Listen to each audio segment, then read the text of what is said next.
Bonsoir et bienvenue dans Vie privée, l'émission qui dévoile la vie privée des personnes privées. Ce soir, j'ai l'honneur d'avoir sur ce plateau Elisabeth Huppert-Devers, la fille cachée d'Isabelle Huppert et de Patrick Devers. Bonsoir Elisabeth. Bonsoir. Alors vous sortez d'une grave dépression puisque vous êtes en recherche d'identité, on le comprend. Quel est ce ressenti? Ressentez-vous-le comme un ressenti ou plutôt comme un vécu? Je crois qu'on vous a mal renseigné parce que j'ai pas du tout fait de dépression. Par contre, j'ai fait 2 beaux enfants.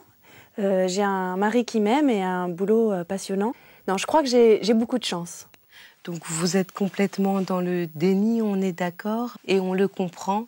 Et oui, qu'est-ce que ça fait à une petite fille de grandir sans papa? Puisque c'est votre cas, Elisabeth, est-ce que c'est compliqué ou est-ce que c'est quelque chose que vous avez réussi à vivre sereinement?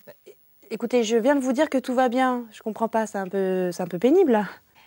On sent que vous retenez beaucoup de choses en vous, Elisabeth. J'ai envie de vous dire, laissez couler, exprimez-vous.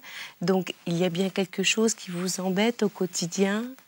Bah oui, comme tout le monde. Et est-ce que vous pouvez nous en dire un peu plus? Par exemple, quand je vais au supermarché et que j'achète du papier toilette, quand je me retrouve en caisse, là, je me sens mal à l'aise parce que j'ai l'impression que tout le monde sait que je fais caca. Ah, vous voyez, donc là, nous sommes bien dans une histoire de paternel, puisque le fécal représente le paternel, bien sûr. Le paternel, donc Patrick Devers, qui, je le rappelle, s'est donné la mort, puisqu'il s'est suicidé et qu'il s'est tué avec une balle de revolver. Donc, vous vous sentez responsable de la mort de ce père, puisqu'elle est advenue juste après votre naissance. Donc, vous êtes la cause de cette mort. Finalement, ça doit être dur, puisque ce papa aurait pu peut-être faire une carrière au cinéma, quelque chose de fantastique, et au lieu de ça, vous avez gâché sa vie. C'est dur à supporter? C'est pas vrai. Oh.